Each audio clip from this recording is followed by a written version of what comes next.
Welcome to Intelligent Investor Insights with Joshua Barone and Robert Barone, your co-hosts and guides through the noise of today's markets.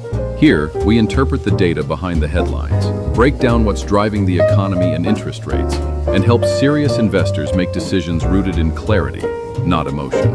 If you're looking for disciplined, research-driven insight to strengthen your portfolio, you're in the right place. Welcome to the show.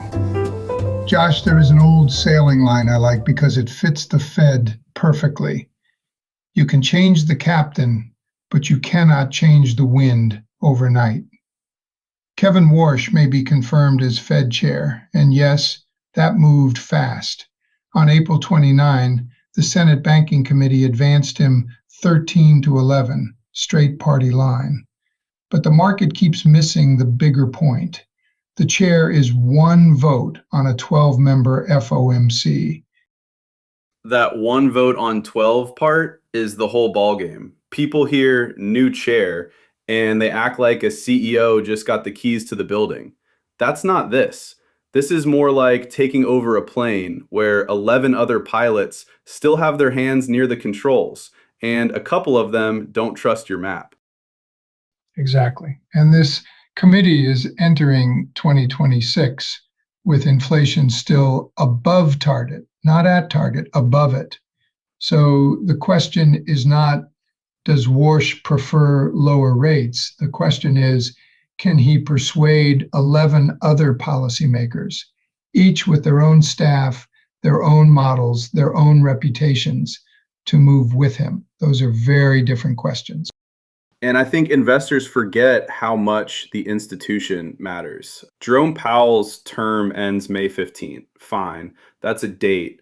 But the committee's center of gravity doesn't evaporate on May 15th.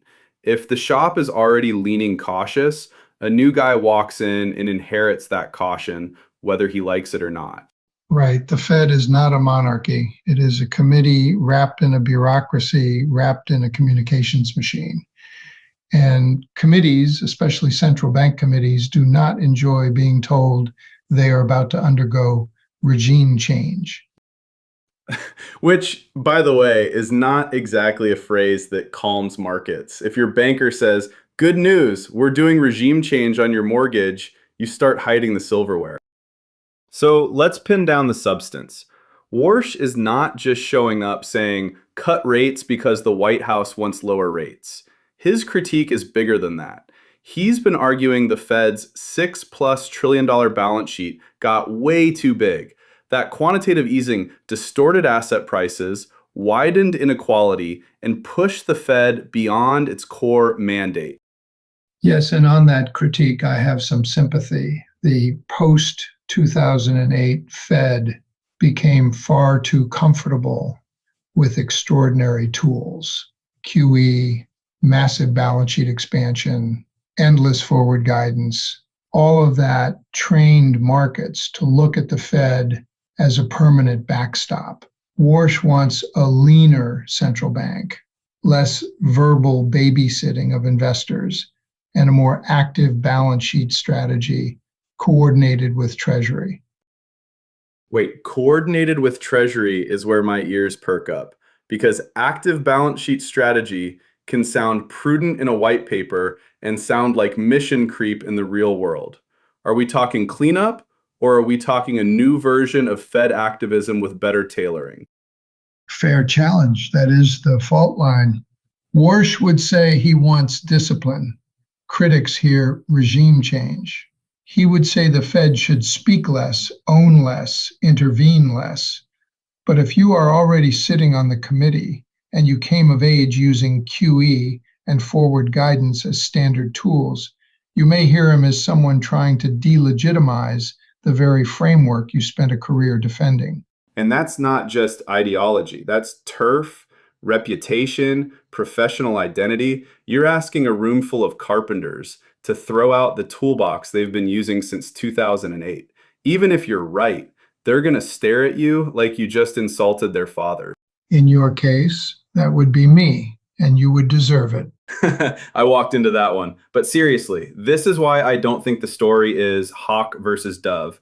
It's also institutional memory versus reform. Those are not the same fight. Let's get concrete. The FOMC is not a political machine. These are independent policymakers. Some are governors, some are regional bank presidents, but all of them arrive with research staffs and intellectual priors. At the January 2026 meeting, the committee paused the rate cutting cycle. Two governors dissented in favor of a cut, yes, but Powell described the whole decision as having broad support. Broad matters. That tells you where the committee was leaning. That word broad is sticky.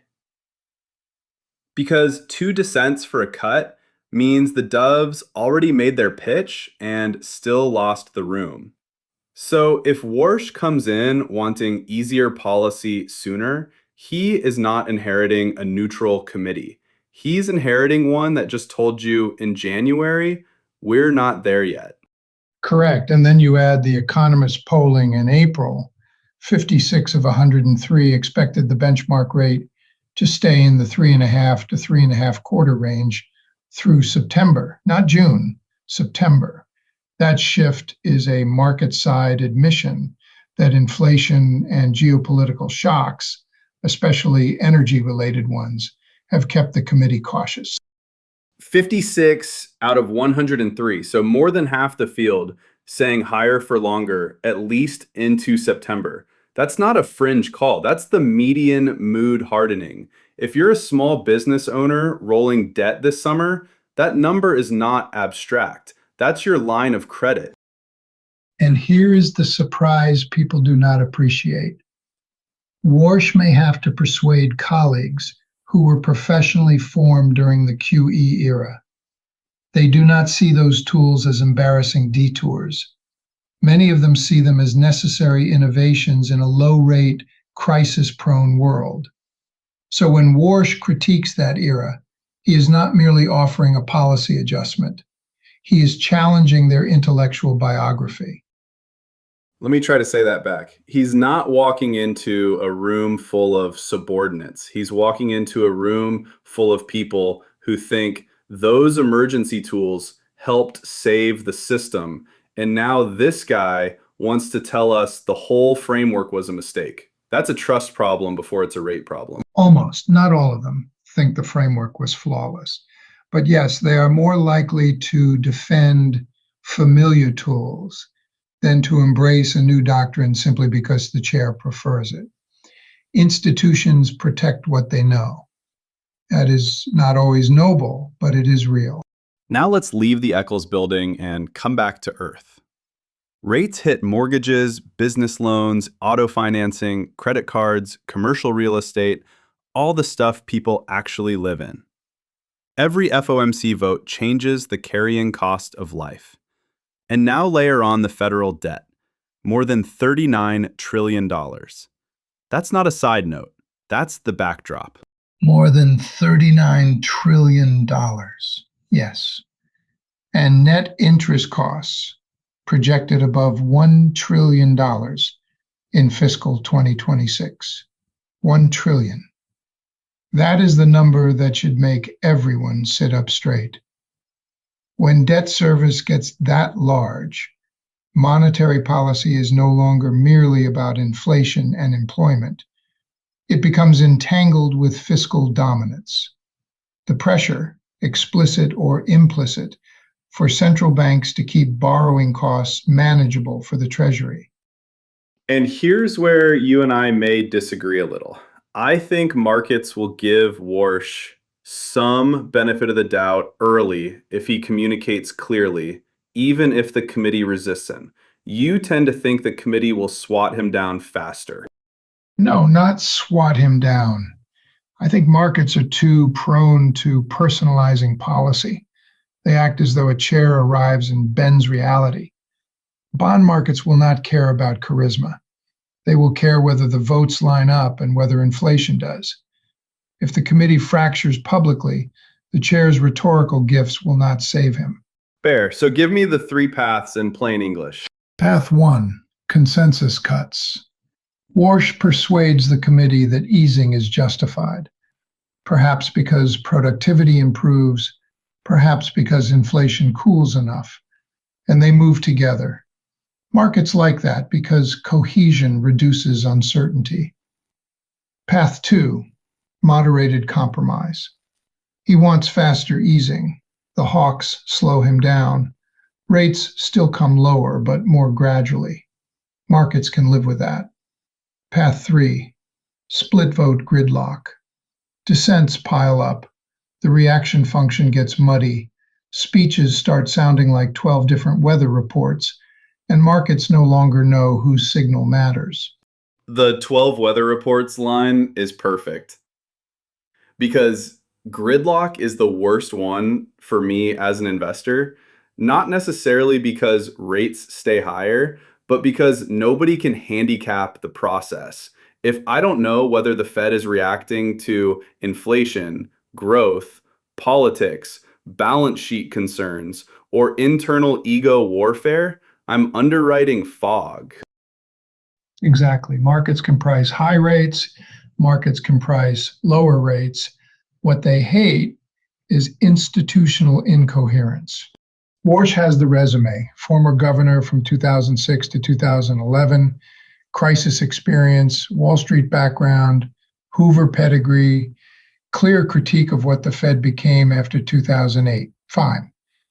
But none of that guarantees leadership inside a committee that prizes independence. The real test is whether he can build trust with people he is implicitly criticizing. And he may have one decent card to play: AI-driven productivity. If productivity actually accelerates, that is a data-based argument for easing without pretending inflation magically vanished. In other words, not cut because we feel like it, but cut because the economy can grow faster without the same inflation pressure. Yes, if those gains materialize at scale. That's a large if. You do not run monetary policy on PowerPoint decks about artificial intelligence. You need evidence in the data, and the data must be strong enough to overcome inflation anxiety and institutional inertia. Remember, the committee has already been burned by optimistic narratives. So no rate cuts just because somebody stapled AI onto a slide deck in 72-point font. Correct. Though that would be consistent with modern finance. What I keep coming back to is this. If Warsh is a reformer, not a revolutionary, then his job is almost boring in the old-fashioned way. Listen, build a coalition, win the argument one colleague at a time. That's slower than markets want, slower than presidents want, probably slower than Warsh wants.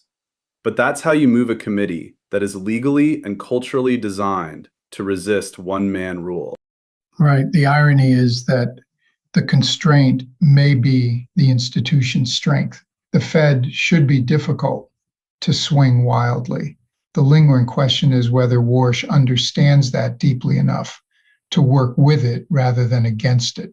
Because if he cannot convince the people already inside the room, then regime change, quote, will remain what it usually is in Washington, a slogan in search of votes. And that's where we'll leave it. I'm Josh Barone. I'm Bob Barone. Thanks for joining Joshua and Robert on Intelligent Investor Insights. If today's discussion raised questions about your portfolio strategy, risk exposure, or how to navigate this late-cycle environment, we invite you to connect with us. We work directly with investors who want data-driven guidance, institutional-level analysis, and a partner in building durable wealth. Reach out to start the conversation with a member of our team, Robert, Joshua, Andrea, Mike, or Eugene, and take the next step toward becoming a more informed, confident, and resilient investor. Until next time, stay rational, stay disciplined, and invest with intelligence.